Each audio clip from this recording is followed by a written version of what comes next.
3/3/1/26 evening సాయంత్రం 6:30-7 గంటల ప్రాంతంలో గండాలయపేటలో ఒక మైనర్ గర్ల్ కిడ్నాప్ జరిగిందనే ఇన్సిడెంట్ మీద మాకు ఎర్రంశెట్టి సౌజన్య అని మైనర్ గర్ల్ యొక్క మదర్ పోలీస్ స్టేషన్కి వచ్చి రిపోర్ట్ ఇవ్వడం జరిగింది.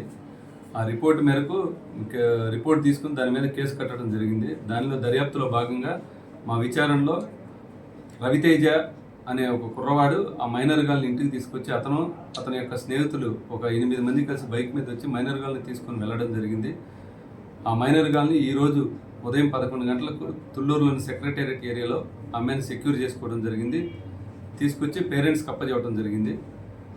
ఆ యొక్క ఏదైతే ఆ నేరంలో పాల్గొన్న నిందితులు ఎవరైతే ఉన్నారో ఆ నిందితులు మా పోలీస్ స్టేషన్లో ఒక అతను ఉన్నారు, మిగతా వారు విజయవాడలో ఉన్నారు. ఆ విజయవాడలో వాళ్ళని సెక్యూర్ చేయడం జరుగుతుంది.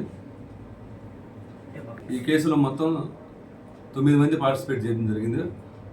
ఎవరైతే ఉన్నారో మైనర్ గర్ల్ యొక్క తీసుకెళ్లిన అబ్బాయి మెయిన్ ఈ అమ్మాయితో లవ్ అఫేర్ ఎవరైతే ఉన్నారో ఆ అబ్బాయిని మనం ఆల్రెడీ మన కస్టడీలో ఉన్నాడు. అమ్మాయిని మైనర్ గర్ల్ని తీసుకెళ్ళడం నేరం కనుక 12 పోస్కో కింద కేసు నమోదు చేయడం జరిగింది. కిడ్నాప్ కేసు కట్టడం జరిగింది. వాళ్ళ ఇంట్లోకి వచ్చి ఇంట్లో చొరబడి వాళ్ళ మదర్తో మిస్బిహేవ్ చేశారు కాబట్టి దాని మీద కూడా కేసు కట్టింది. చొరబట్టడం నేరం కాబట్టి 448 నేరం కాబట్టి కేసు కట్టింది. కారణంగా ఇన్సిడెంట్ జరిగింది. ఎవరైతే రవితేజ అనే కుర్రాడు ఉన్నాడో ఆ కుర్రాడు వాళ్ళ యొక్క స్నేహితులను తీసుకొని ఆ ఇంటికి తీసుకెళ్ళడం జరిగింది.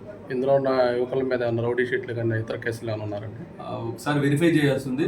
ఆ అబ్బాయి రవితేజ మీద అయితే మా పోలీస్ స్టేషన్ ఎలాంటి కేసులు లేవు. ఈ ఎవరైతే ఉన్నారో అతని యొక్క స్నేహితులంతా విజయవాడ చెందినవాడు.